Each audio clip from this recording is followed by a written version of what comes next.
नमस्कार प्रिय विद्यार्थियों। आज हम बीए द्वितीय वर्ष में हिंदी साहित्य प्रथम प्रश्न पत्र में आचार्य रामचंद्र शुक्ल का लेखक परिचय लेंगे। आचार्य रामचंद्र शुक्ल का निबंध श्रद्धा और भक्ति हमारे पाठ्यक्रम में है, तो ये उनका उत्कृष्ट निबंध है जो चिंतामणि भाग 1 में संकलित है। आप उसका अध्ययन करें। लेकिन आचार्य रामचंद्र शुक्ल के संबंध में जो प्रश्न पूछे जाएंगे वे प्रश्न आप आज की इस कक्षा के माध्यम से तैयार करें, क्योंकि लेखक परिचय से संबंधित प्रश्न अक्सर पूछे जाते हैं। आज हम लेते हैं आचार्य रामचंद्र शुक्ल को। आचार्य रामचंद्र शुक्ल हिंदी साहित्य में एक बहुत बड़ा नाम है। वे हिंदी साहित्य इतिहास लेखन परंपरा के आधार स्तंभ माने जाते हैं। उनका हिंदी साहित्य का इतिहास साहित्य इतिहास परंपरा में एक मील का पत्थर है। ऐसे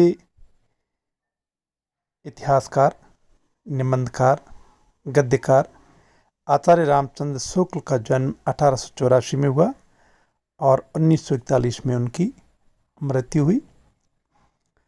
आचार्य रामचंद्र शुक्ल हिंदी साहित्य में साहित्य इतिहास के साथ साथ उत्कृष्ट निबंधकार के रूप में भी जाने जाते हैं और हिंदी साहित्य के प्रखर आलोचक भी माने जाते हैं। उन्हें हिंदी का चरम पुरुष कहते हैं। अब हम लेते हैं आचार्य शुक्ल के संबंध में। आधुनिक हिंदी के निर्माताओं में आचार्य रामचंद्र शुक्ल एक केंद्रीय और सशक्त व्यक्तित्व के रूप में प्रतिष्ठित हैं।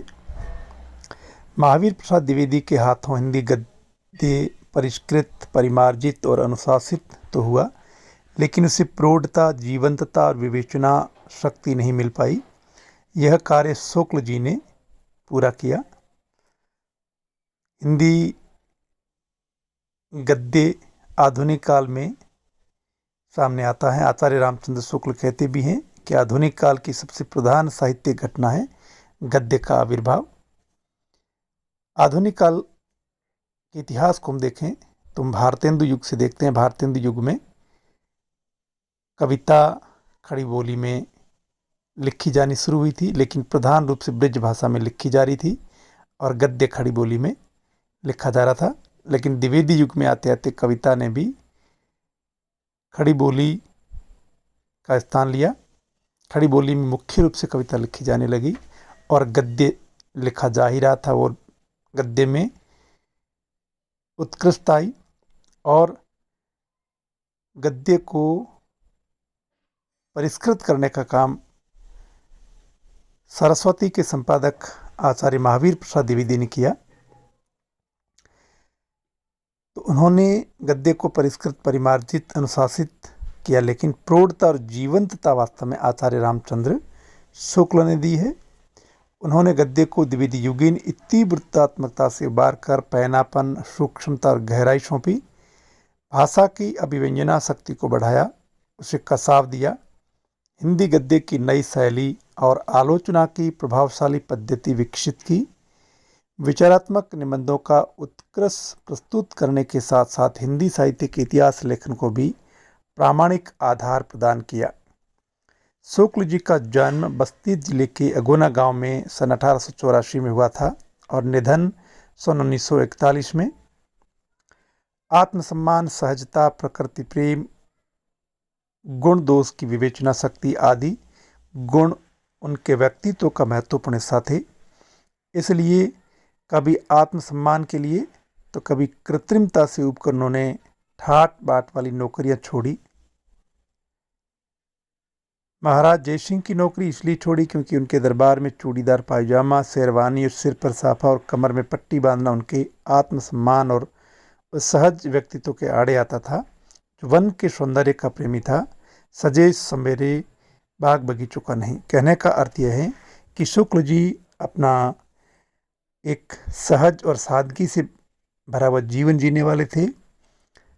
वे वन प्रेमी थे, किसी तरह की शोहरत या भोग विलास का जीवन जीने वाले नहीं थे। इसलिए उनको राज दरबार में रहना या नौकरी करना रास नहीं आया। बाल्यावस्था से शुक्ल जी हिंदी प्रेमी थे, इसीलिए उर्दू की कक्षा छोड़ हिंदी की कक्षा में जा बैठते थे। उनकी आकांक्षा थी, इच्छा थी कि वे हिंदी के सुलेखक बने, जिसे उन्होंने पूरी तरह साकार किया। वे हिंदी के उत्कृष्ट निबंधकार हुए, उत्कृष्ट आलोचक हुए और साहित्य इतिहास लेखन परंपरा में भी उनका नाम सबसे पहले लिया जाता है। उन्होंने प्रारंभ में लेखन के सभी क्षेत्रों को अपनाया। संपादक, अनुवादक, कवि, नाटककार, निबंधकार, आलोचक और समीक्षक, सभी रूपों में उनका व्यक्तित्व मुखरित हुआ, लेकिन ख्याति उनको एक निबंधकार और आलोचक के रूप में मिली। शुक्ल जी के संपादक जीवन की शुरुआत विद्यार्थी जीवन में ही बद्रीनारायण चौधरी प्रेमघन की आनंद कादम्बिनी में कार्य करते हुए हुई। कुछ समय के लिए उन्होंने काशी नागरी प्रचारणी पत्रिका का संपादन भी किया। उस समय काशी नागरी प्रचारणी एक महत्वपूर्ण पत्रिका थी जो 1896 में निकली थी नागरी प्रचारणी सभा द्वारा। प्रारंभ में उन्होंने 2-3 नाटक प्रहसन लिखे। भारत में बसंत, मनोहर छटा, कविताएं भी लिखी उन्होंने, लेकिन वे इस क्षेत्र में अधिक नहीं कर पाए। उनकी प्रमुख जो रचनाएं हैं वे इस प्रकार हैं। इतिहास में हिंदी साहित्य का इतिहास, जो 1929 में हिंदी शब्द सागर की भूमिका के रूप में हिंदी साहित्य का विकास नाम से प्रकाशित हुआ और उसे उन्होंने संशोधित, परिवर्धित करते हुए 1940 में हिंदी साहित्य का इतिहास नाम से नागरी प्रचारिणी सभा से प्रकाशित करवाया। हिंदी साहित्य में मील का पत्थर माना जाता है। आलोचना के क्षेत्र में उन्होंने जायसी, तुलसीदास, सूरदास इन कवियों की समीक्षा की। रस मीमांसा उनकी एक महत्वपूर्ण आलोचक कृति है। निबंध के दृष्टिकोण से देखें तो उन्हीं के द्वारा लिखी गई 2 कृतियाँ, उन्हीं के द्वारा लिखी गई चिंतामणि भाग 1 और भाग 2, यानी चिंतामणि उनकी उत्कृष्ट रचना है जो 2 भागों में उनके समय ही प्रकाशित हुई और शेष रहे निबंध उनके निधन के बाद चिंतामणि भाग 3 और भाग 4 में प्रकाशित हुए।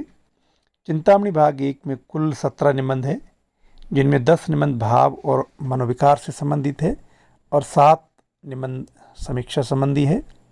इसी तरह उनकी चिंतामणि भाग 2 भी उत्कृष्ट रचना है। बीए द्वितीय वर्ष के पाठ्यक्रम में जो श्रद्धा और भक्ति निबंध है वो चिंतामणि भाग 1 से ही लिया गया है।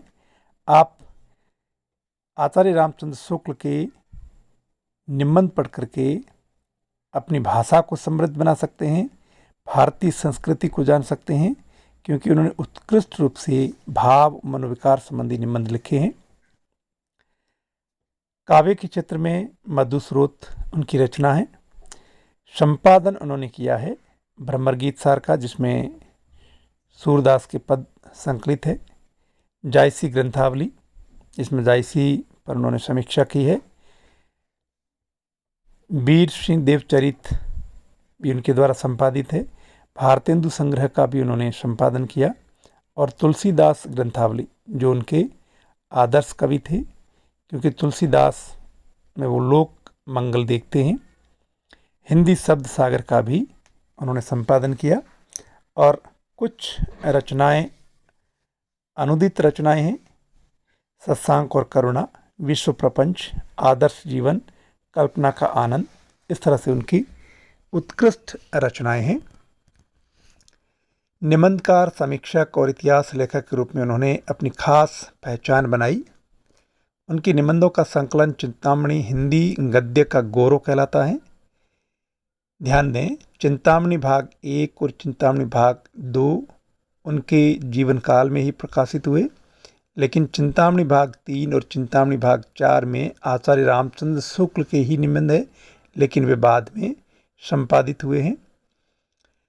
उनकी हिंदी साहित्य का इतिहास कृति हिंदी आलोचना के विकास का प्रेरक स्रोत बनी। यद्यपि उनकी रचनाओं, कालखंडों और काव्यधारा संबंधी कई स्थापनाएं विवादास्पद भी हुई, लेकिन उनके कथनों की प्रतिक्रिया के रूप में सामने आई आलोचना ने साहित्यिक आलोचना का मार्ग प्रशस्त किया। जैसे कालखंडों की बात करें तो उन्होंने हिंदी साहित्य इतिहास में आदिकाल को वीरगाथा काल कहा है, जो वीरगाथात्मक रचनाओं तक ही सीमित है, बाकी का साहित्य पीछे छूट जाता है। इसी तरह से उन्होंने भक्ति काल में भक्ति को उन्होंने मुगलों की देन बताया, जबकि आचार्य हजारी प्रसाद द्विवेदी कहते हैं कि भक्ति मुगलों की देन नहीं है, मुगल नहीं आए होते तो भी 12 आना भक्ति के रूप में ऐसा ही रहता। तो इस तरह से कुछ बातों को लेकर के आचार्य रामचंद्र शुक्ल के इतिहास लेखन को लेकर के उनको हम कह सकते हैं कि उनकी कुछ सीमाएं हैं, लेकिन हिंदी साहित्य इतिहास को अगर समग्र रूप से देखा जाए तो हिंदी साहित्य इतिहास परंपरा में उनका इतिहास मील का पत्थर सिद्ध होता है। निबंधों के क्षेत्र में शुक्ल जी ने विचारात्मक निबंधों का आदर्श उपस्थित किया। उनके निबंधों में बात की बारीकी है, सुंदर तर्क योजना है, बुद्धि और हृदय का अद्भुत समन्वय है। मानसिक श्रम साधे नूतन उपलब्धि के रूप में निबंधों में उनकी मौलिक और निजी विचार संपदा सामने आई है, जिसमें विचारों की स्वतंत्र दौड़ की जगह विचार परंपरा की संबद्धता है। शुक्ल जी के शब्दों को ही उधार लेकर कहें तो उनके यहाँ विचारों की बेतरतीब भीड़ नहीं है, बल्कि कथित और नियंत्रित पूंजी मिलेगी। कहने का तात्पर्य यह है कि शुक्ल जी के निबंध भाव और विचार प्रदान है। रामचंद्र शुक्ल ने निबंधों को बौद्धिक धरातल और समालोचना को सामाजिक व मनोवैज्ञानिक आधार दिया। विचारों के क्षेत्र में उन्होंने लोक सिद्धांत और लोक भावना को नहीं भुलाया, इसलिए साहित्य को मनोरंजन की परिधि से निकालकर गंभीर व व्यापक दायित्व बोध से उन्होंने जोड़ा है। कहने का अर्थ यह है कि आचार्य रामचंद्र शुक्ल हिंदी साहित्य में एक महत्वपूर्ण उपलब्धि है। उन्होंने हिंदी साहित्य इतिहास लेखन परंपरा में जो इतिहास लिखा वो एक उत्कृष्ट रचना है, और हिंदी निबंध और आलोचना के दृष्टिकोण से भी आचार्य रामचंद्र शुक्ल का नाम सबसे पहले लिया जाता है। हम कह सकते हैं कि आचार्य रामचंद्र शुक्ल ने आधुनिक हिंदी गद्य को जो विशिष्टता, व्यापकता, उदात्तता और मजबूती प्रदान की है, हिंदी साहित्य उसके लिए सदैव ऋणी रहेगा। वे अपनी उपमा स्वयं थे। हिंदी साहित्य के मूर्धन्य आलोचक आचार्य हजारी प्रसाद द्विवेदी ने उनके लिए कहा है, हिंदी संसार में शुक्ल जी अपने ढंग का एक और अद्वितीय व्यक्तित्व लेकर अवतीर्ण हुए थे। तो इस तरह से हम कह सकते हैं कि शुक्ल जी हिंदी साहित्य के एक महत्वपूर्ण आधार स्तंभ माने जाते हैं। और हमारे पाठ्यक्रम में संकलित श्रद्धा एवं भक्ति निबंध को आप अच्छी तरह से पढ़ें, क्योंकि निबंध उत्कृष्ट निबंध है। आप जान सकेंगे श्रद्धा क्या है, भक्ति क्या है, और आचार्य रामचंद्र शुक्ल की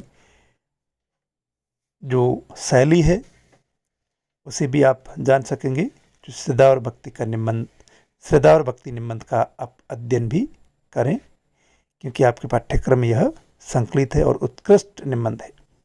धन्यवाद।